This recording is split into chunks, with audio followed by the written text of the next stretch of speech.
Hello বন্ধুরা, আসসালামু আলাইকুম। আজকে চলে এসেছি আরেকটি রেসিপি নিয়ে। সেটা হলো দেশি মুরগি দিয়ে আলুর পাতলা ঝোল। আর এটি গরম গরম ভাতের সাথে খেতে অপূর্ব লাগে। চলুন দেখে নেওয়া যাক আজকের রেসিপিটি। কড়াইতে তেল দিয়ে তেলটা একটু গরম হলে এর ভিতরে দিয়ে দিলাম গরম মশলা।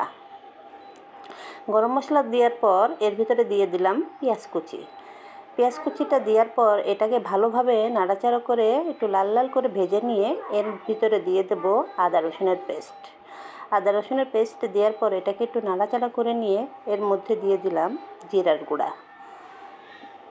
মরিচের গুঁড়া, ধনিয়া গুঁড়া, হলুদ গুঁড়া, তারপর দিয়ে দিলাম লবণ। লবণটা দিয়ে এটাকে একটু ভালোভাবে নাড়াচাড়া করে এর ভিতরে কিছুটা পানি দিয়ে এটাকে আরও একটু ভালো করে কষিয়ে নিতে হবে। এটাকে ভালোভাবে কষিয়ে নেওয়ার পর এর মধ্যে দিয়ে দিতে হবে দেশি মুরগির মাংস। দেশি মুরগির মাংসটা দিয়ে কিছুক্ষণ এটাকে ভালোভাবে নাড়াচাড়া করে কষিয়ে নিতে হবে। একটু কষা কষা ভাব হইলে এর ভিতরে দিয়ে দিতে হবে আলু। আলু দিয়ে এটাকে আবার কিছুক্ষণ নাড়াচাড়া করে নিয়ে এর মধ্যে দিয়ে দিতে হবে কষানোর জন্য সামান্য একটু পানি।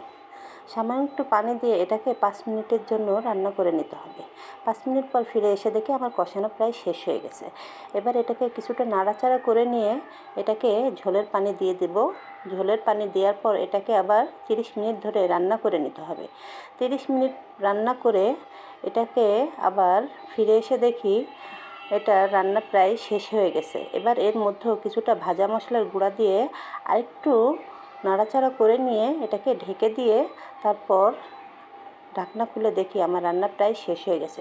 তাহলে এই তৈরি হয়ে গেছে আমার দেশি মুরগি দিয়ে আলুর পাতলা ঝোল।